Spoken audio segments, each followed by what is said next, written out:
हम 6 साल से ये दर्द जो झेल रहे हैं, तो हमको सर हमारे विद्यालय भेजा जाए। आंखों में आंसू है सर, दवाई खा खा के काम कर रहे, धक्के खा खा के। तो फिर कब होगा न्याय? हमें उम्मीद नहीं, हमें बस नियुक्ति चाहिए। हमें उम्मीद नहीं, हमें बस नियुक्ति चाहिए। हमें इन पर भरोसा नहीं है, क्योंकि हमेशा ये आश्वासन देकर बात को टाल देते हैं। उम्मीद तो हम 6 साल से ले रहे हैं। हाईकोर्ट के आदेश के बाद जो बचे हुए अभ्यर्थी थे जिन्होंने आरक्षण घोटाले का आरोप लगाया था, अब उनकी उम्मीदें बढ़ गई हैं। लगातार वो मांग कर रहे हैं कि उनकी नियुक्ति हो जाए। आज इसी को लेकर एससीईआरटी कार्यालय पर सुबह से ये तमाम अभ्यर्थी प्रदर्शन कर रहे हैं। इसमें जो महिला अभ्यर्थी हैं उनकी तादाद काफ़ी ज़्यादा है। तस्वीरों में भी आपको हम दिखाएंगे। सुबह से ये तमाम महिला अभ्यर्थी एससीईआरटी कार्यालय में बैठी हैं। कुछ ऐसी महिला अभ्यर्थी भी हैं जो अपने छोटे से बच्चे को भी लेकर आई हैं। हाथों में तमाम बैनर हैं, मांग कर रहे हैं कि उनको नौकरी दी जाए। तस्वीरों में आप देख सकते हैं ये सभी महिलाएं लंबे समय से प्रोटेस्ट कर रही हैं और आज एससीईआरटी कार्यालय में प्रदर्शन कर रही हैं, क्योंकि हाईकोर्ट ने जो जजमेंट दिया है, जो फैसला किया है, उसके बाद इनकी उम्मीदें काफ़ी बढ़ गई हैं। कुछ महिला अभ्यर्थी हैं, उनसे हम बात भी करेंगे। आज सुबह से आप लोग बैठी हुई हैं, क्या मांग है, क्या उम्मीद है आपको? कि हमारा जियो जारी करके हमें नियुक्ति की जाए, हमारा जिला आवंटन सहित हमारी लिस्ट जारी करी जाए। ये नहीं पिछली बार की तरह कि आपने लिस्ट जारी कर दी और उसके बाद में एक दिन पहले ही आपने कह दिया कि जो है मामला आपका कोर्ट में चला गया है, रोक लग गई थी। 2 साल हो गए हैं हमें हमारी लिस्ट निकले हुए, उससे पहले से हम संघर्ष कर रहे हैं। आज हमारे 6 साल हो रहे हैं संघर्ष को करते हुए। क्या मिल रहा है हमें? हम रोज रोज धक्के खा के आ रहे हैं, बसों में, ट्रेनों में यहाँ पे आते हैं और ये अधिकारी एसी में बैठ के आराम से बस हाँ हाँ कर देते हैं और उसके बाद में करते कुछ नहीं है।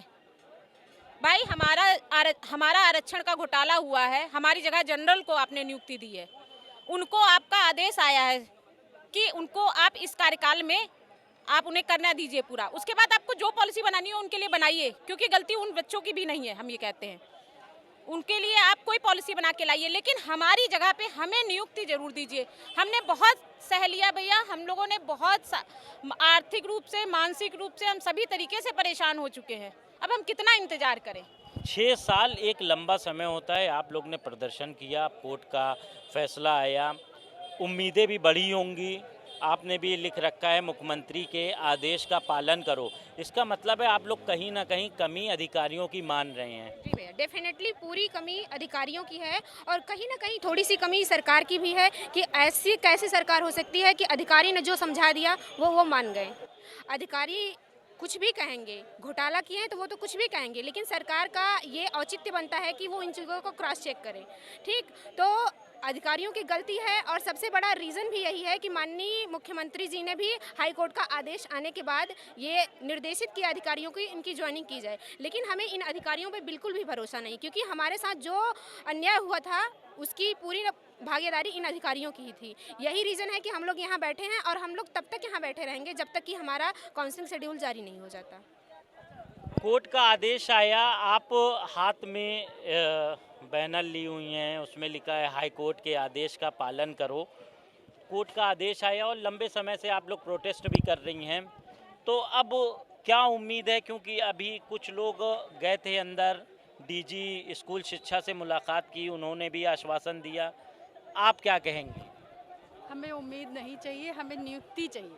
उम्मीद तो हम 6 साल से ले रहे हैं। 6 साल से उम्मीद लेके क्या मिला? हमें उम्मीद नहीं, हमें बस नियुक्ति चाहिए। जब इतने साल हो गया है तो अभी भी अगर देर होगी, हाईकोर्ट के आने के बाद, आदेश आने के बाद भी देर होगी, तो फिर कब होगा न्याय? ये भी तो है, कब होगा? तो पहले कह रहे थे लिस्ट बन गया है, सब तैयार है, बस आदेश आ जाए हम दे देंगे, तो फिर आप दीजिए, इसीलिए तो बैठे हैं। कहाँ से आई हैं आप? मेरठ से। मेरठ से आई हैं। कब से यहाँ पर अभी आप बैठी हैं प्रोटेस्ट? तो हम कल ही रात से आए हैं। क्या उम्मीद है? सर उम्मीद तो तभी होगी ना जब हमें नियुक्ति पत्र मिलेगा, ऐसे तो कोई उम्मीद नहीं है। 5 साल हो गए, उम्मीद ही उम्मीद मिल रही है। लंबा वक्त गुजर गया है, 6 साल हो गया, अब हाई कोर्ट का आदेश आया तो कहीं ना कहीं राहत मिली होगी। सर राहत तो तभी मिलेगी जब नियुक्ति पत्र मिलेगा, अदरवाइज राहत का तो नाम ही मत लीजिए। राहत तभी मिलेगी जब नियुक्ति पत्र मिल जाएगी।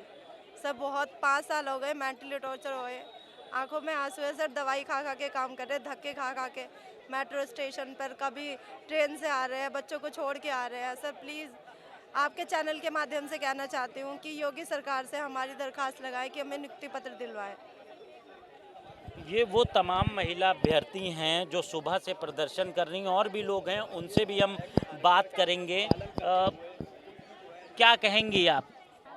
सुबह से प्रोटेस्ट कर रही हैं, अब कोर्ट ने भी आप लोग के हक़ में फ़ैसला दे दिया है, एक नई सूची तैयार होने की बात कही गई है, तो क्या कहना चाहेंगी?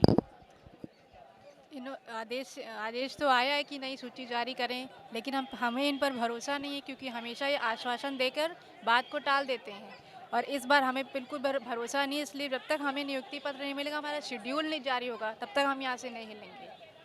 यही हमारा यहाँ का। कहाँ से आई हैं आप? सर हम बाराबंकी से आए हैं, और हमें जैसे आपने कहा कि जो है कि काउंसलिंग शेड्यूल जारी होने के लिए, तो काउंसलिंग शेड्यूल के लिए ही बैठे हैं हम लोग, यहाँ पे आए हैं। इन्होंने पहले जब हम किसी नेता के यहाँ जाते थे, यही हमारे शिक्षा मंत्री थे, हम इनके यहाँ जाते थे तो कहते हैं जैसे सुप्रीम कोर्ट उसका हाई कोर्ट का आदेश आएगा वैसे हम आपके जो है इस आदेश का पालन करेंगे, आपको नियुक्ति दे देंगे। 3-4 दिन हो गए हैं सर, ये कंप्यूटर का ज़माना है, ये नहीं रह गया है कि अब आपको लिखना पड़ेगा। 3 घंटे में आप काउंसलिंग शेड्यूल जारी करके लिस्ट को रिवाइज करके आप हमको जो है हमारे स्थान पे भेज सकते हैं, हमारे विद्यालय हमको भेज सकते हैं। जो वैध हैं उनको विद्यालय भेजिए, जो अवैध हैं उनको बाहर करिए या उनका समायोजन करिए। उनसे मुझे वो नहीं है, सिंपैथी है उनके लिए कि वो 4 साल से नौकरी कर रहे हैं, ठीक है, लेकिन हम 6 साल से ये दर्द जो झेल रहे हैं, तो हमको सर हमारे विद्यालय भेजा जाए। हम अब यही जो भी हमारे ओबीसी एससी के नेता थे, ये भी कहते थे कि आपका मामला हाई कोर्ट में है। जब हाई कोर्ट का आदेश आया तो आप चुप क्यों हैं? आपने कहा, और ये 3 महीने का समय मांग रहे हैं ना सर, ये सुप्रीम कोर्ट में फंसाने का मैं एकदम 100% कह रही हूँ। इनका पूरी अधिकारियों की मंशा है कि सुप्रीम कोर्ट ले जाकर के फंसा दें। इसी वजह से 3 महीने का और नहीं 3 घंटे का समय आज के आज दिन। इसी तरह से जनरल का 68,500 में हुआ था, तो उन्होंने एक दिन में संडे के दिन यहाँ से खोल के उनकी लिस्ट निकाल के उनको मिठाई खिला के इसी सरकार में इन्होंने भेजा था। तो हमें भी हमारा भी हक दे दें, हम भी चले जाएंगे यहाँ से। तो ये वो तमाम महिला अभ्यर्थी हैं जो सुबह से आज प्रोटेस्ट कर रही हैं इस पूरे मामले को लेकर। पिछले 6 साल से आरक्षण घोटाले का आरोप लगाकर प्रोटेस्ट किया जा रहा था। अब हाई कोर्ट का फैसला आया है, उसके बाद कहीं ना कहीं इन तमाम अभ्यर्थियों में एक उम्मीद जगी है। इससे पहले भी कई मुलाकात अधिकारियों से हुई, नेताओं से हुई, इनको तमाम आसरा जगाया गया कि इनकी नियुक्ति हो जाएगी, लेकिन नहीं हुई। तो यही वजह है ये आज यहाँ पर प्रदर्शन कर रहे हैं, और इनका कहना है जब तक इनको नियुक्ति पत्र नहीं मिल जाएगा, इनके कॉलेज का आवंटन नहीं हो जाएगा, तब तक ये यहाँ से नहीं हिलेंगे। फ़िलहाल ये प्रोटेस्ट अभी जारी है। अब देखना ये होगा अधिकारी जो ऊपर बैठे हुए हैं वो क्या निर्णय लेते हैं। कैमरा पर्सन रोहित गुप्ता के साथ कफीलुर रहमान, भारत समाचार, लखनऊ।